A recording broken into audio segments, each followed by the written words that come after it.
الأسطورة شيكابالا أفضل لاعب في تاريخ الكرة المصرية. أمهر ما جابته الكرة المصرية شيكابالا. جميلة خدها في الكلاب يا عفيفي. ادي شيكابالا شيكابالا يرقصه ويرقصني يدلعه ويدلعني يسجل. خد غدوه جايب له لقطه وهو في اليونان رقص 100 في وقفه اهو.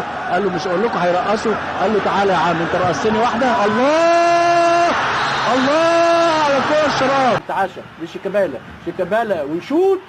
لكن مين هيستغل الفرص؟ ادي شيكابالا بيسدد جول مش ممكن من على خط المرمى، تسديده لا تصد ولا مش ممكن. شيكابالا بيوزع هدايا. يا ولد لسه في حلاوه كده، لسه في جمال كده. ايه يا عم شيكا ده؟ ايه اللي انت عامله ده؟ انطلاقه شيكابالا هي في البعيده خطيره يا ولد هو دوت ملوش حل. لا ناس كتير قالت لك بنجاب له تجامل ايه؟ فين المره دي؟ وجوه الجول. خطرة جدا.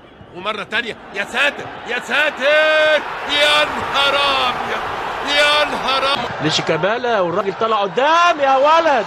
بالا بص كده لقى جمال قال لك بس التوأمي جالي نفسه اتفتحت. مايل الورا شيكابالا وهوبا والهدف. هلا. عرفتوا بقى ليه سمى الأسطورة؟ مش بس عشان مهاراته، لا، عشان اجوانه اللي هي مش كتير بس كلها حلوة. جايب حاجة و70 جول، هتلاقي منهم 2 ولا 3 بس اللي مش حلوين، الباقي كله جوانه حلوة. عرفتوا ازاي الأسطورة؟ عرفتوا ازاي الفرق؟ هو ده شيكابالا وهو ده فعلا الأسطورة، أمهر لاعب في تاريخ الكرة المصرية.